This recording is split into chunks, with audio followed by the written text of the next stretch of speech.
Hablan, dicen, omiten, repiten, aburren, repiten, iluminan, aburren, mienten, esclarecen, mienten. Voces, las voces de la semana. Las voces de la semana.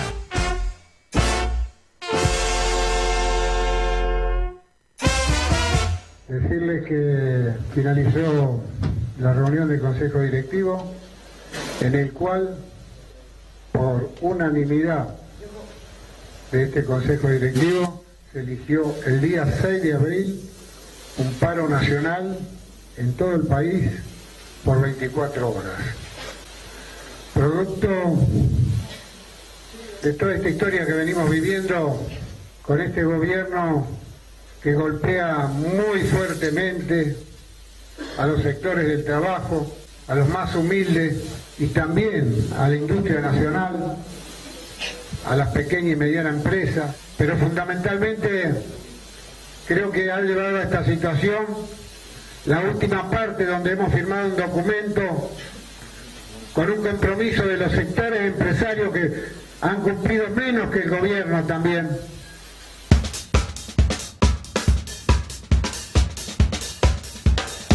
Ahí lo escuchábamos a Acuña, uno de los tres del triunvirato de la CGT, que con cierto con cierto pesar, ¿no? No lo vi con mucha convicción. Vio que no sé si por la experiencia de uno o cuando uno en este tipo de actos lo ve con una cierta, lo ve con seguridad al dirigente, aparte le metes con ímpetu. Vamos a parar toda la... La técnica es que se le aflaute la voz en el grito. Vamos a... Claro, y ahí.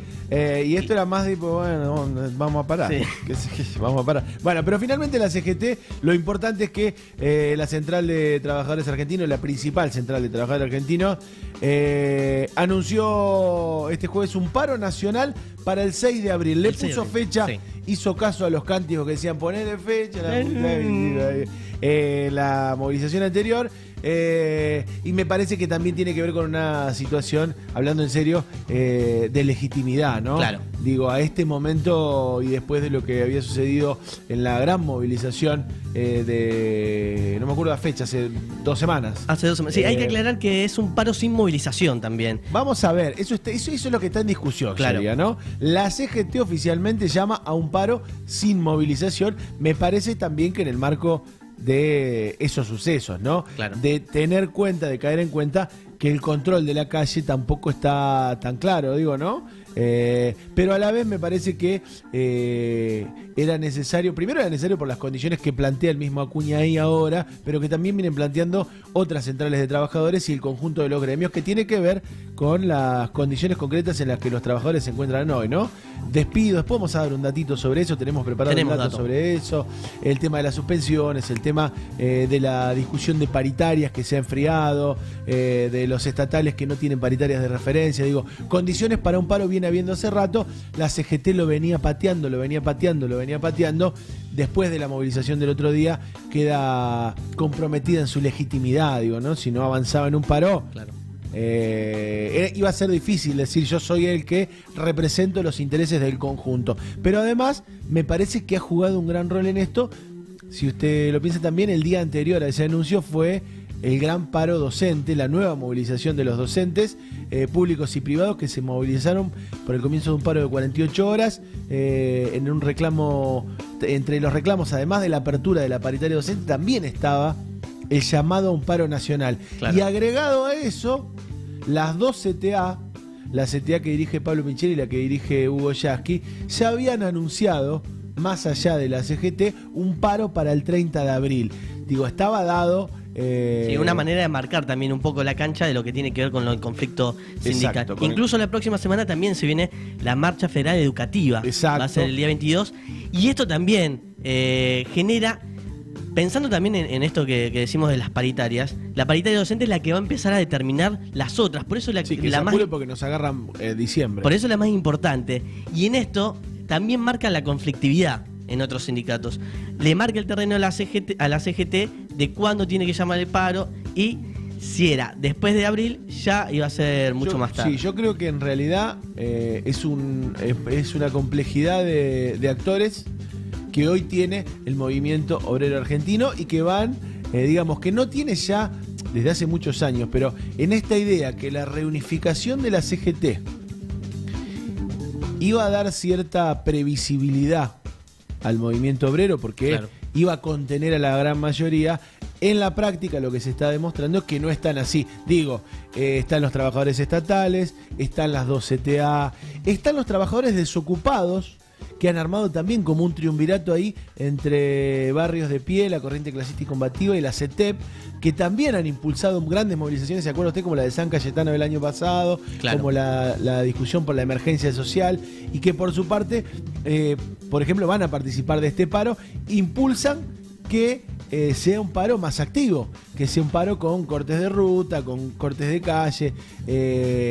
Por su parte, Guayaquil dijo que el paro y la movilización del 30 se mantienen en pie. Veremos Claro. qué pasa de acá al 30 de abril. Pero al 30 de marzo. Lo que digo es que es compleja hoy el tablero del movimiento obrero argentino y me parece que en esa complejidad y sin la legitimidad necesaria por el pedido de paro que había dentro de la misma CGT, con diferencias dentro de la misma CGT, impulsaron una situación que es esta, que digo, de fondo, la buena noticia, la nueva noticia, es que el conjunto del movimiento obrero argentino va a marchar hacia un paro nacional el próximo 6 de abril.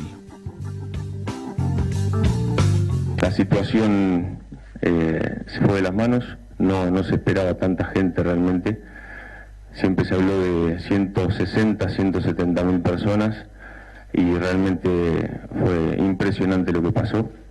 ¿Cuánta gente esperás, Ezequiel? ¿Tu fantasía más grande es 201.000, 250.000? Porque uno tiene sueños. Un pibe de 33 años que pateaba la calle de Olavarría y decía... ¿Quién es el que habla? ¿Mostaza Merlo, el otro? Me imagino que tenés un sueño, una postal respecto a esto. Sí, yo creo que como mínimo esperamos 200.000 personas. La situación se fue de las manos, no se esperaba tanta gente realmente. Siempre se habló de 160, 170 mil personas y realmente fue impresionante lo que pasó. Acá lo tengo al lado a mi padre político, mi padre postillo, el Negro Larreche, que él tiró un número de 350.000. A ver, incluso ya se generan algunas apuestas dentro de la municipalidad. ¿Quién adivina el número? Bueno, mira, a mí anotame con 230.000, 240.000, con 240.000. Anotame a mí con 250.000 de personas. ¿Okay? Perfecto. No se esperaba tanta gente realmente. Siempre se habló de 160, 170 mil personas. Estimamos, hay un montón de factores que se dan como para que este sea el recital más importante, me parece, de la historia del rock nacional. Ahí escuchábamos a Ezequiel Gali, el intendente de Olavarría, que pensó que iba a ser canchero. Que al principio apostaba. Apostaba a ver cuánta gente había. Nada, un poquito lo que contábamos al comienzo del programa. Y escuchábamos este audio cuando elegíamos la producción de esta semana, porque me parece que es el que representa un poco, por lo menos lo que a nuestro entender hay que discutir en torno a los dos muertos en el recital del Indio en Olavarría, ¿no? Claro.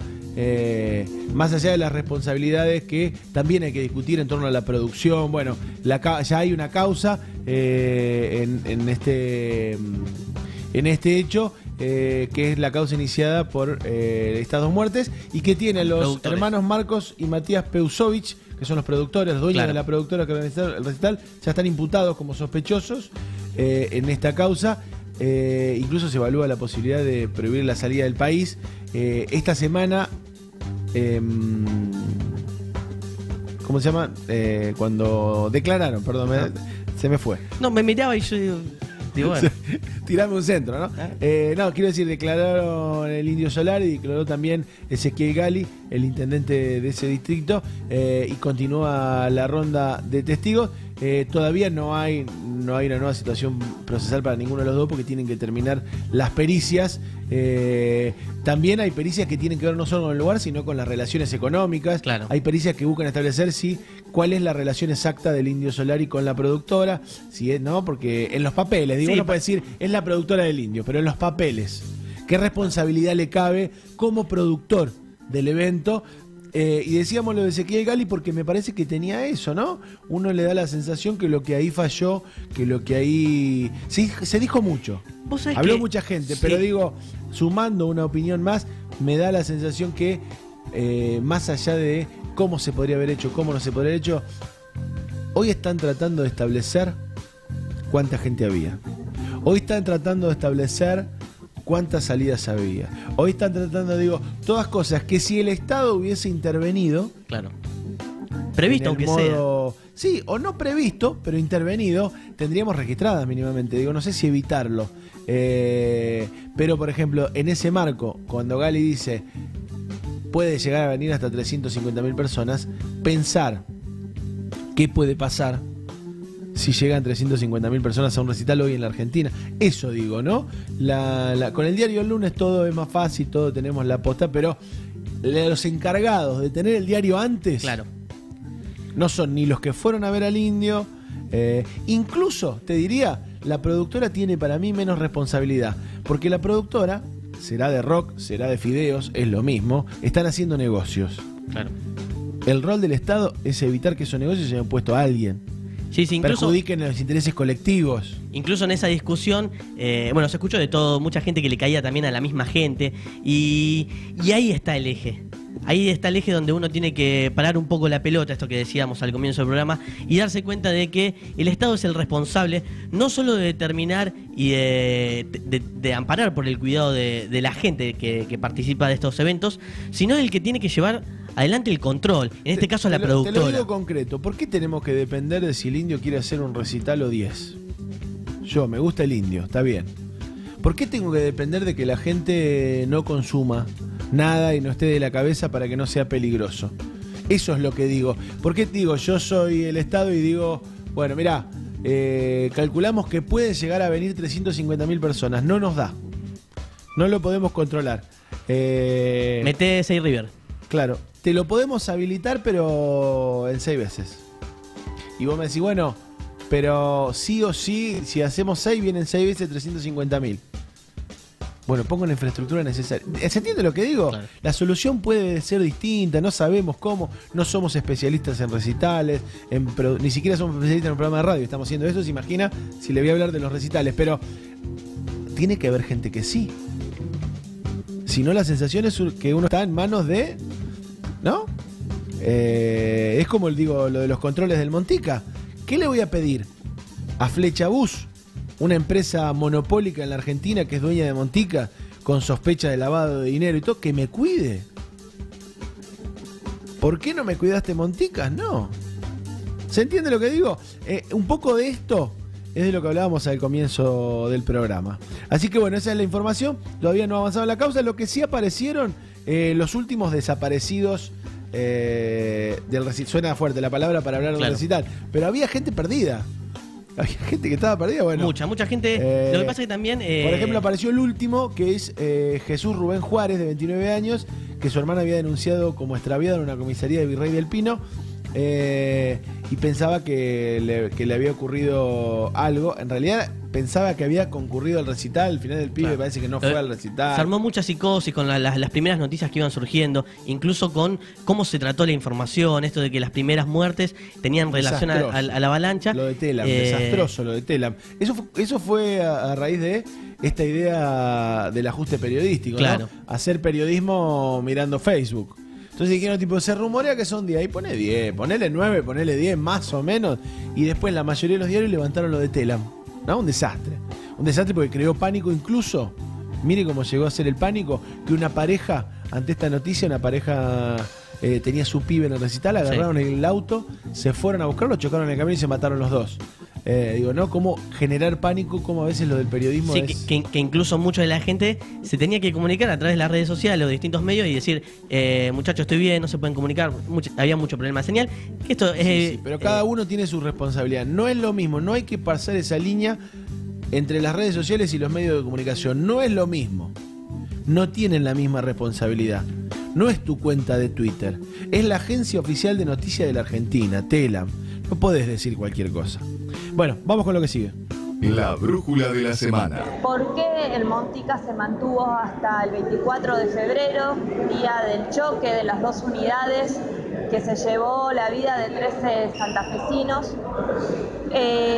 Creo que la respuesta fue lo más contundente de esta reunión, donde el secretario expresa que fue una decisión política a partir de una situación social muy compungida que había que descomprimir. Si no fueron esas textuales palabras, fueron muy similares, lo cual demostró que, a pesar de las denuncias, que también en esta reunión se dijo que se... Bueno, ahí escuchamos la palabra de la diputada provincial Mercedes Meyer, sí, una amiga de la casa, que el miércoles estuvo en la interpelación a Pablo Jukic. Claro, lo decías vos al comienzo del programa. También lo decía. Al comienzo del programa hablamos de lo que pasó en la semana y esto estaba, ¿no? Porque esta semana tuvieron que dar explicaciones. En realidad se dio una interpelación que pidió la Cámara de Diputados, que se votó hace 2 semanas se votó la interpelación a Jukic, que es el secretario de Transporte, que en la estructura estaría abajo del ministro de Transporte. No, y la respuesta fue... Pará, te cuento de antes. Digo, la interpelación en realidad iba a ser la semana anterior. Ajá. Y misteriosamente se aplazó. No tan misteriosamente cuando uno ve que esta semana anuncian un ambicioso plan de transporte. No, algo, les faltaba propuesta, no tenían una propuesta armada. No había una propuesta para el transporte interurbano. La inventaron para poder decir, bueno, de ahora en más... La gran boazo. De ahora en más, la cosa va a ser mejor. Pero el tema de la discusión es la otra, ¿no? ¿Y qué pasó de ahora atrás?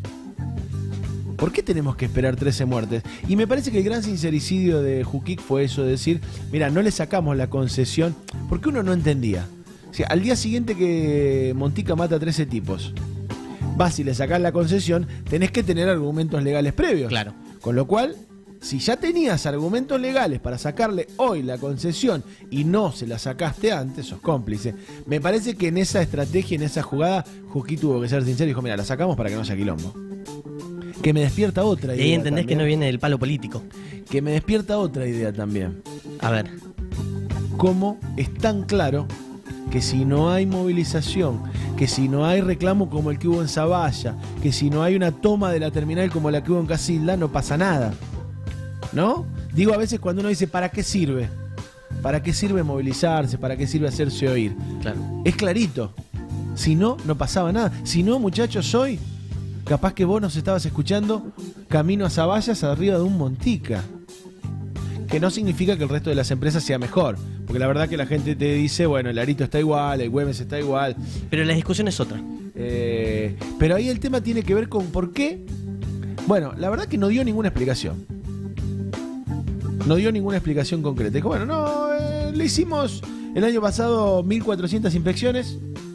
178 dieron infracción. Sí, muchas tenían que ver incluso de las denuncias que decían, que argumentaban, tenían que ver con estas quejas que tienen que ver con la falta de horario, de llegadas tarde, de las líneas, algunas de las condiciones. Bueno, llama la atención igual. Llama la atención ese porque control que hace el Estado. 4.000 inspecciones dicen que hicieron desde la Secretaría de Transporte el año pasado. Solo 176 infracciones, pero la concesión se mantuvo, sería, claro, ¿no? Y con esta particularidad, todas las licencias, en realidad 52 de las 55 licencias de transporte interurbano de la provincia de Santa Fe, son precarias. Y uno dice, precario suena a, ¿no? No, pero está bien que sean precarias porque en realidad eso significa que cada 3 años la empresa tiene que renovar la concesión de ese corredor vial. Claro. Con lo cual, cada 3 años hay una oportunidad de decirle, no, mira, estos 3 años hiciste todo mal. No te vamos a dar de nuevo. No, digo, eso es lo grave. Eso es lo grave de los permisos precarios. Digo que en realidad se ha perdido una oportunidad y lo que demuestra es que los controles, los balances y todo lo que estipulan las leyes de transporte no están presentados. Leyes de transporte que, por otro lado, en Santa Fe data de 1935. La ley de transporte santafesina. Se ve que algunas cosas no se le han actualizado. Hay que decir que ha habido parches como en todas las leyes, pero la concepción del transporte más integral, por ejemplo, que hoy vuelva a retomar el tema de ferrocarriles, que vuelva a pensar otras cuestiones como una empresa estatal, o que vuelva a pensar, por ejemplo, me parece que clave en esto es discutir el control de los trabajadores y de los usuarios. Claro. Porque digo, hasta ahora no es que no había control del Estado. ¿Qué me garantiza a mí que no vuelva a chocar un Narito? Un Güemes. No, en estas condiciones nada. Digo, me parece que el control estatal demostró que no alcanza. Si ellos dicen, no, esta es la encerrona, si ellos dicen que hicieron todo bien, e igual era un desastre, lo que falta es otra cosa. Que los usuarios también participen efectivamente del control, no que le abran una página como hicieron en noviembre para que denuncies tranquilo con un mail. Que haya un control efectivo, que los trabajadores que denunciaron que ya veían los problemas y que a veces tenían que salir sin frenos en el Montica porque si no los echaban del laburo, también sean parte de un órgano de control. Me parece que el avance acá sería esto. Igual me parece que hicieron saltar al de abajo de Juquic, que es Peirano, porque lo que dio toda la sensación es que Juquic tiene mucha banca, claro, porque en realidad está puesto ahí, en ese puesto para otra cosa. Juquic es un tipo que viene de Terminal 6, de ser el CEO de Terminal 6, y en realidad está puesto para organizar desde la provincia, desde el Estado. ¿Vio cómo se usa ahora? Como los petroleros lo ponen a Aranguren para organizar lo suyo, a uno de los suyos. Bueno, las cerealeras parecen haberlo puesto a Juquic ahí para organizar la inversión del Estado en mejorar la rentabilidad de las exportadoras de granos, ¿no? Esto a través de los accesos viales. Al tipo le llovió, que además tenía que bancarse toda la monada que iba en colectivo en la provincia y cada tanto hablaba algo de eso. Pero la preocupación de Juquic, y por lo que está puesto en ese puesto, da la sensación que tiene que ver con su experiencia en los accesos viales de los puertos. El problema es que nosotros no podemos depender de eso. Una vez más digo, se contraponen los intereses de unos poquitos con los intereses de la mayoría. La brújula de la semana. Levante las manos, compañeros. ¿Quién está en contra de este acuerdo ilegal? Quedó a la vista que los trabajadores quieren la caducidad de este acuerdo y bueno, se ha votado un plan de lucha. Hemos hecho presentación al Ministerio de Trabajo de la Nación, en el cual hemos hecho una audiencia. En esa audiencia nos ha dicho que la empresa General Motors no tenía legalidad, ni aval, ni homologación para hacer la suspensión. Venimos a brindar nuestro apoyo y en realidad venimos a ver cómo la peleamos todos juntos porque estamos todos pasando por la misma situación, suspendidos nosotros también en Volkswagen. En Volkswagen también. Bueno, ahí escuchamos la palabra de algunos de los trabajadores y del representante legal de LE, claro, los trabajadores suspendidos de General Motors. 350. 350. También lo decíamos, estos empleados que en algunos casos se recibieron la noticia vía telefónicamente, otros directamente al momento de llegar al trabajo. La imagen de los laburantes haciendo la fila con el documento en la mano para ver quién entre y quién no. Pedido de DNI. Es tétrica, es tremenda. Nos contaba un laburante que, por ejemplo, desde Recursos Humanos le decían, mirá, si te llaman, mejor. Así se termina la agonía, ¿no? De esto que la empresa dice que son suspensiones, los laburantes dicen que son despidos encubiertos y que en realidad está cubierto de un manto de irregularidad. Claro. Yo tuve acceso al acuerdo firmado, que es un acuerdo que la empresa dice que firmó hace 2 semanas con Esmata, que había presentado en el Ministerio de Trabajo, que tiene fecha del 3 de marzo, pero que está sellado el 14 de marzo, que no tiene los nombres de los representantes de la empresa, que, por ejemplo, entre las cláusulas le falta la cláusula sexta, pasa de la quinta, pasa de la cuarta a la sexta.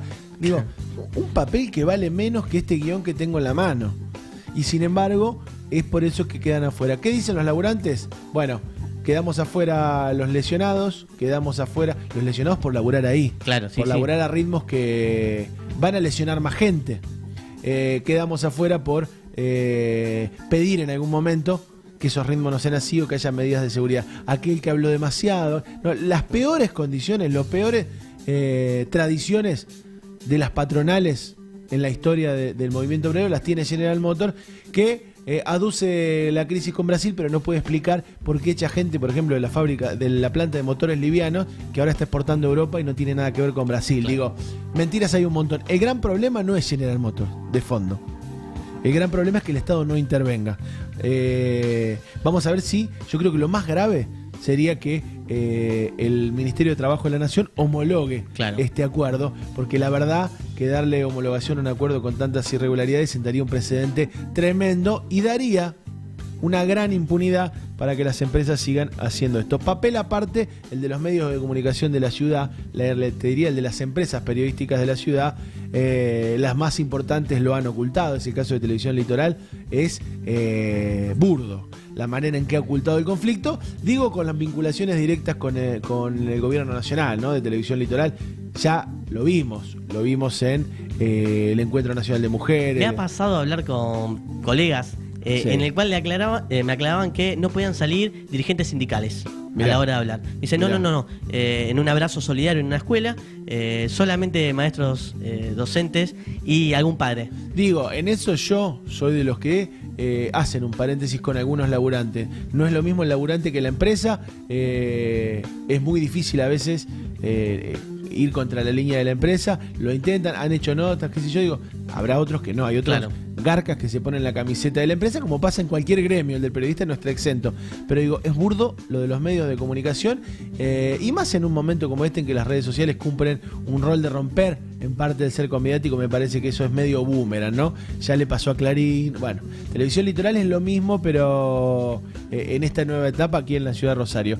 10 horas 3 minutos. Me olvidé de decirle, Rat, desde ir a la pausa, que el 3413-772677, 3413-772677 ya está habilitado para mensajes de texto. ¿Volvió a la página de la Vox? Todavía no. Estamos sin página. Bueno, en algún momento va a poder entrar a Vox. En el segundo semestre. Sí, en el segundo semestre viene la página. Vox.fm, viene a cabalgata de las inversiones. Y si no se baja la app, ¿en la app tampoco? En la app sí, si usted va al Play Store, se descarga Vox Radio en el celular, nos ve, nos escucha. No sé, tecnológico y la querés escuchar por la compu, no, metete Gil, ponete una app. Bueno, 3413-772677. Vamos a la tanda de esta primera hora, de este primer programa, de esta cuarta temporada de La Brújula de la Semana. La Brújula de la Semana. En la Vox, la radio que se ve. Escuchas Vox Radio.